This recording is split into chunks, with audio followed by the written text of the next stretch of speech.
What's up, everybody? It's your boy Kyng Pablo, and welcome back to the channel. So today we have an update on Gary Jones. We found out exactly how he was found and what they used to find him.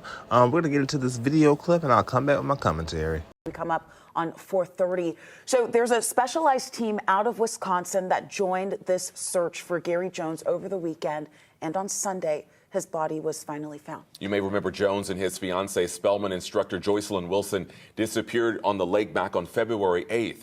She was found dead the next day, but the search for Jones stretched on for nearly a month. Now that his body has been recovered, the Georgia Bureau of Investigation will be conducting an autopsy. 11 Alive's Molly Oak joining us live tonight from the GBI headquarters. So Molly, I know you spoke with the man who found Jones's body. Why particularly was he interested in this case? Well, Jonathan, searches like this are exactly what Keith Cormican specializes in. He decided to become an expert in searches specifically for drowning victims after his own brother drowned. It was with him and his crew and their technology that were able to bring closure to a family that had been waiting for it for nearly a month.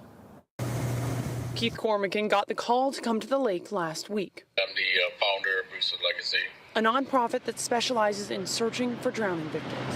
that put us in the deep part of the channel. He got the call from us today on his way back to Wisconsin to talk about the new level of skill and technology his crew brought to the search for Gary Jones, including a sonar. So the sonar is a towfish type sonar. It's a 4-foot-long torpedo, weighs about 90 pounds.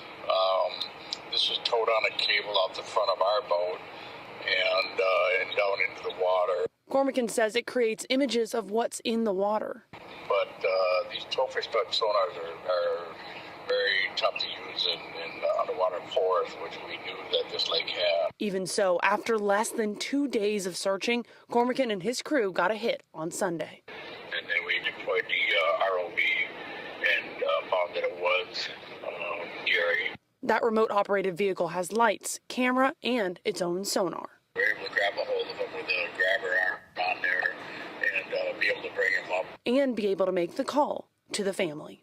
You know, it's one of those bittersweet moments that, you know, we're excited because we know it's him, and then it's a matter of realizing that the family's gonna get their loved one back now after almost a month later.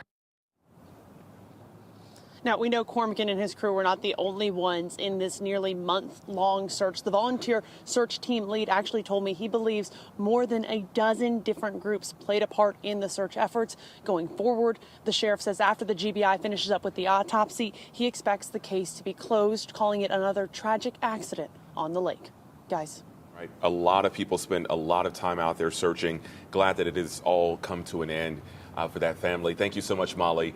The president of Westminster, where Jones taught for more than 2 decades, released a statement today saying Jones was a beloved teacher, a colleague, and a friend, and they are grateful for the skill and persistence of the search teams, as well as those who kept their school in their prayers.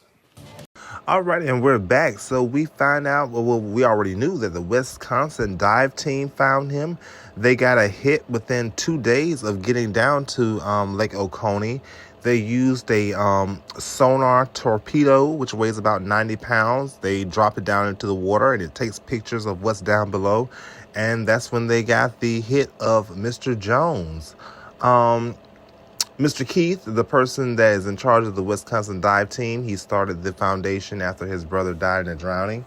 So that's how he got into the field of finding missing people. That is finding missing drowning victims. That is his expertise. The president of Mr. Jones's school, the Westminster School, they did release a statement, which we saw in that video clip. And also, Sheriff Sills says after the GBI does its autopsy that the case will be closed, calling it a tragic accident.